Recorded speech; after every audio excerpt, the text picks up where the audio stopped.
Okay. Can't hurt.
Going.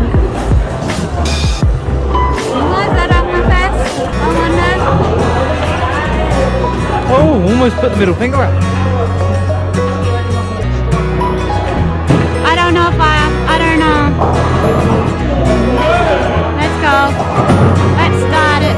See if you can beat me in the second round. No.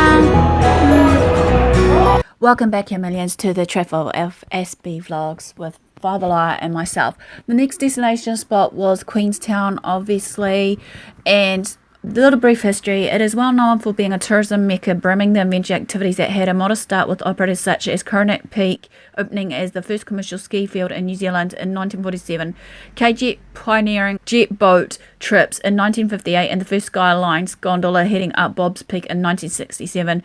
Queenstown, however, has a history that's linked to gold mining routes long before the adventure's pioneers began or even arrived. The town has been built around an inlet called Queenstown Bay on Lake Wakatipu, a long and deep Z-shaped lake carved out from a glacier that pushed through the land around 15,000 years ago. The deepest point of Lake Wakatipu sits at 380 metres, and with Queenstown sitting at 310 metres above sea level, the deepest point of the lake sits around 70 metres below sea level. Long before European arrivals and settlement, Māori settled in the area around 800 years ago, with evidence of stake nets, baskets for catching eels, spears and ashes discovered near Glenorchy. It is assumed that South Island tribe Ngai Tahu visited the area in search of prize punamu, which is a green stone. It means in Māori, a strong, durable and beautiful stone used for adzes, clubs and necklaces. Before the adventure pioneers arrived in the mid-1900s, the town grew from the gold rush boom when William Rees first arrived in Queenstown, originally called the Camp, and built his homestead in 1860. Rees is considered the founding father of Queenstown, and his statue stands proudly at the top of Queenstown Mall, where you'll see an image and more of these. The discovery of the first stroke of gold is, however, credited to Jake Tiwa, a farm hand of Rees, who's in 1862 one of the world's richest sources of gold along the Arrow River. Still to this day, the nearby Shotover River is the second richest gold-bearing river in the world, with locals still claiming there is gold to be found. Queenstown became a thriving gold mining town, and the region's population boomed, with towns such as Skippers and Macetown, and more notably Arrowtown on the banks of the Arrow River forming the gold rush. The prospect of fortune attracted men from Guangzhou, hoping to escape their life of poverty in China. However, conditions were harsh and treatment of the Chinese mining community was poor. The Chinese settlement in Arrowtown has been restored and shows the tough living conditions, especially in the middle of winter, for the isolated and persecuted community who were officially apologised to by the New Zealand government in 2002. Gradually, tourism became the new form of gold, with the development of adrenaline activities such as bungee jumping, jet boating and skiing. Adventure pioneers such as A.J. Hackett and Henry Van Eyck launched the first commercial bungee jump off the Kawerau Bridge, the world home of bungee, in 1988. In 1995, Queenstown Airport welcomed its first international flights in New Zealand from Sydney, bringing mainly skiers. Since then, Queenstown has diversified its adventure offering, becoming a popular destination for mountain bikers, wine buffs and foodies. This is just a quick overview of Queenstown and a bit of Arrowtown in the mix, along with hopefully maybe more brief history coming up, along with some photos, and also just as a bear in mind also that there will be some maps located for certain areas that I spotted of the well-known statues and landmarks around the South Island with FireTheLier. So welcome back, chameleons, to an everyday life of an Aspie, or just life in a fat Aspie, or Aspie Answers as basically your little mini tour guide for now, as I'm taking you all on a journey right through the road trip that FireTheLier and I did between the 20th of May to about the 3rd or 4th of June 2022. So the next destination stop was basically Arrowtown, which is northeast of Queenstown, New Zealand. It's an old mining town that at its best in its autumn colours, through threatened by evergreen wind-seeded pines. Right above you right now is a map showing the location of Arrowtown in relation to Queenstown, and also the locations of a spot called Refuge Point across Lake Wakatipu from Queenstown, which I'm also hoping to mention a little bit in this video, as well as its history is intimately bound up with that of Arrowtown and the Hamoki Plains between these sites. As it happens, both Arrowtown and Queenstown date back to the start of the local gold mining era in the early 1860s, an era which was soon followed by a demand for more law and order, which will have those pictures and description hopefully with this. Of Arrowtown's original restored police hut and a wagon mouldering outside, and so much more. They've since developed in completely different ways. Queenstown on Lake Wakatipu was not only a mining town but also a service centre for colonial sheep farmers from day one, and soon became a popular lake resort as well. In the old days, however, you got there by train from Dunedin to Kingston at the foot of the lake, and then by way of a lake steamer such as the still surviving Ernslaw, which I'll have already shown to you based on that video / photos, which would stop off at Queenstown and then continue to the top of the lake. The BBC TV series Top of the Lake paints the head of Lake Wakatipu as a grim spot full of dark goings on. Actually, the real life Top of the Lake is full of the tourist destinations. Destinations like Kinloch, Glenorchy, the Roteburn Track, the Dark Glacier, and the aptly named Paradise. I just found out recently, after all that research, is another basically Lord of the Rings filming site. If you're into the Lord of the Rings series or sites, this is the reason to go there. A well-established resort by the end of the 1800s, Queenstown was to grow like a mushroom in the post-World War II era of international mass tourism and air travel. A lot of this growth was a bit ticky-tacky, more fun of the tourists who got a gondola in fields. Therefore, tourism workers had to put up with more or less perpetual housing shortages. Many of the benefits of the tourism industry had been captured by local landlords, a state of affairs winked at for years by local councils made up but the same. In stark contrast to bustling Queenstown, Arrowtown had declined to only about 200 residents by the start of the 50s. For one thing, Arrowtown wasn't on the big lake that pulled in most of the tourists. Tourists who kept Queenstown going from strength to strength after the gold ran out in the late 1800s, and even as sheep farming began to decline from the mid-1960s onwards. To make things worse, Arrowtown was at the foot of the mountains that once yielded so much gold in a location that got practically no sun in winter. See the mountains that loom over the town in hopefully some of the displays of the photos of Buckingham Street, the main street of Old Arrow. In short, the town was becoming a ghost town, but Arrowtown did have one thing that Queenstown was starting to lose as it chased the tourism dollar, and that was character. Character that the remaining burghers of Arrowtown decided to promote as the basis for their own tourism revival and gradual repopulation, given that they didn't have Queenstown's lakeside attractions. Here are the Buckingham Street shops just after midday at the start of winter 2020, June the 12th, followed by the residential part of Buckingham Street. There's still a little bit of sun, but it was about to set behind the mountains for a month or so, I heard. Usually snows, apparently the hardy Arrowtowners can't forget about melting to the sun, decides to reappear. The local museum, the Lakes District Museum and Art Gallery, is supposed to be the best small town museum in New Zealand. Through that title is probably contested by other small towns, but certainly there are few as historic as Arrowtown. Here are a few photos of the museum, others that are shown in context elsewhere. One of the posts, hopefully. The second half of an arts documentary that screened on New Zealand TV back in the 80s compares to Arrowtown to Queenstown in such depth. Hopefully I'll be able to link it for you. There's also an earlier classic 1954 documentary about the two towns, which I hopefully will put up eventually, but which stands repeating it, one of the earliest to mention Arrowtown as a destination point. It also shows the Buckingham Street Cottages and Lakes Museum, which opened in 1948, the Royal Oak Hotel outside, of which a couple of grizzled ex-miners appear was converted into shops to come some years back. There were several permanent villages in and around present-day Queenstown, including the village of Tahuna on the side of Queenstown itself. These are also the historical sites of many temporary hunting and fishing encampments in the surrounding country.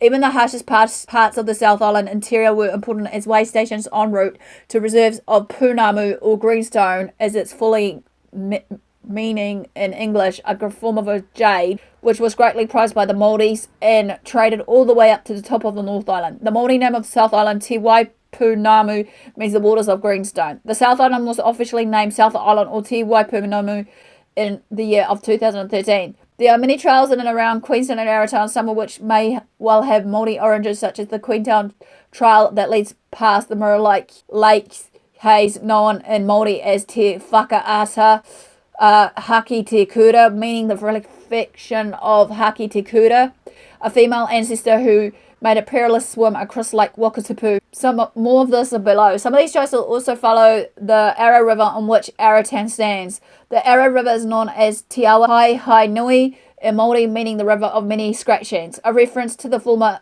abundance of flightless birds, and so the Arrowtown locality is also known as Hai Nui. A great many legends and tales are told of the much larger Lake Wakatipu, facts that point to long-term Māori presence. One legend holds that the lake occupies a trench formed when a sleeping giant Matu was set on fire by a hero named Matakuri. By tradition, the trench created by Matu's body was more than 1,000 feet deep before it was filling by the melting snows, an estimate which is in fact the actual depth of Lake Wakatipu over most of its length. Perhaps an old-time Māori sounded it with a lengthy cord. The long, comparatively narrow lake was known to pulsate up and down as the water slowly sloped from one end to the other. It still does to this day.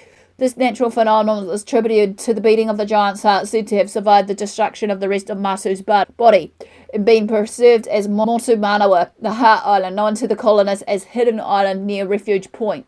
As to how Refuge Point got its name, well, that seems a bit obscure, though someone may know. Perhaps colonial-like sailors were able to take refuge from strong winds blowing down Lake Wakatipu from one direction or the other, as the lake has a significant kink just there. Or perhaps it was bestowed by the colonialists after hearing another less mythical tale of the southern Māori in the early 1700s by the early European calendar. The aforementioned Haka Te Kura, the daughter of a chief who dwelt at Tahuna named Te Wiri Roa, is said to have swum across the lake to Refuge Point, according to a history published in 1952. One day, confidence gained and provided with a bunch of dry rope or rushes, Haki Te Kura set forth before daybreak and swam the 2.5 miles across the cold waters of Lake Wakatipu using the Cecil and Water Peaks as her guiding beacon. She landed safely at Refuge Point and lit a fire to warm her body. Te Wiri Roa observed the fire, proudly sent to Kalu across to bring his daughter back. The mark of the fire at Refuge Point can also still be seen. It is called Te Ahi o Haki Te Kura. The guiding peaks are Kokamo o Haki Te Kura. Kawaro Peninsula also bears the name of the Māori woman swimming as Te Unuka o Haki Te Kura. Rather you than me, as the saying goes. All in the same was the coming of the Europeans that began soon after the mapping of New Zealand's coast by Captain Cook in the year of 1769. South Island Māori migrated to the coast to trade with the newcomers. Much of the South Island became almost deserted inland to save for seasonal foraging parties and was sold to the colonisers in the seaports on the understanding that a tenth was to be reserved for the Māori vendors, a tenth that would no doubt have included such as tahuna. The South Island Māori also supposed that they would get certain other benefits such as school. Yeah, right, that didn't even happen, save insofar as education did become compulsory for all of a generation or so later. Instead, colonists, in search of gold to mine and land on which to run sheep on, pushed into the interior and occupied a landscape that they supposed to be untouched by a human hand, or as nearly as made little difference. The government reports basically in 1998 settlement between the Crown and the largest South Island iwi tribe Ngai Tahu, whereby Ngai Tahu obtained some redress for earlier bad faith. In the meantime, Queenstown Arrowtown sprang up as a British settlement, the chief minority element being a sizable population of Chinese miners. The few Māori that lived year-round in the region after the coming of the settlers seem to have been somewhat assimilated individuals forced to adopt a European lifestyle in an increasingly Europeanized interior. People such as the sheep shearer Māori Jack Tiwa, after whom the Queenstown suburb of Jack's Point is named. Tiwa is commemorated as the first person to have discovered gold at Arrowtown in 1862. And the stockman Henare Te Maire, interviewed in old age by the researcher Heris Betty as the last person known to remember the Māori names of many localities in the Wakatipu region, such as Te Puna Tapu, that is also known as Bob's Cove. The barren landscape of the Wakatipu region, upon which the Māori had found it impossible to raise their traditional crops, and where even New Zealand's rather delicate native trees also struggled to grow, was soon covered with hardier species of deciduous summer shade trees such as pine and redwood from the northern hemisphere, trees that reminded the settlers of home just as they also did in Queenstown. Trees which also seem to furnish an inexhaustible supply of fruit-free plums if you have the timing of the visit right. Alternatively, you can hang out in the many modern day cafes and restaurants around Arrowtown and everywhere. The irony that's always struck me is that perhaps no part of New Zealand is less exclusively or distinctly Kiwi than those tourist towns of the south with their deciduous trees, pines and redwoods and minimal Māori influence. I mean, seriously, you might as well be in Sierra Nevada, right? Come to think of it, that's where a lot of miners in the Queenstown region did come from, chasing gold from the original 49er discoveries in California through Australia in the 1850s and ending up in New Zealand in the 1860s. There's one tale to tell about Arrowtown. For a time, the town was come to a future Catholic saint named Mary MacKillop, who dwelt for a few months there in the mid-1890s in a cottage that still exists today. Even in her day, many said that MacKillop was destined for sainthood, but she doesn't seem to have been a doctrinaire, which is perhaps something else we can count in her favour. Though the two faiths were enemies in place, many said that MacKillop was destined for sainthood, but she doesn't seem to have been a doctrinaire, which is perhaps something else we can count in her favour. Though the two faiths were enemies in place, like Northern Ireland, Mary Spence, who quoted, "If this is your first visit to Rome, dear Sister Mary, what a rare enjoyment. A friend in Australia for many years was a Presbyterian woman named Joanna Barson. Be to you. You have so many means of enjoying it that other people have not. Your habit will be an open sesame to you, where my flounces of furbelows would be a bar to my entrance, for I have not abandoned yet the world, the flesh, and the devil, and still prefer a dress of silk, a gown of cotton." Deceased by Mary, Mrs. Barr Smith paid for the future saint's remains to be transferred to a perpetual tomb. After emotionally overcome, followers removed so many handfuls of dirt from Mary's grave to take home and venerate that there was a risk of improper exposure of what was ever was left over. Nothing like that could possibly happen in Australia or New Zealand these days, but as L.P. Hartley so famously wrote, "The past is a foreign country, they do things differently there." So this quickly ends a bit over an overview of the history of, I'm hoping it is Arrowtown, just a little bit of it, hopefully you enjoyed this. Let me know, because like I said, I'm just trying to branch out some fun and games as well as also just some parts that will tailor for certain history parts that I found interesting along my travels. So I'll be back with you shortly, chameleons, with hopefully some more videos and adventures. So stay tuned, and I'll be whenever I can.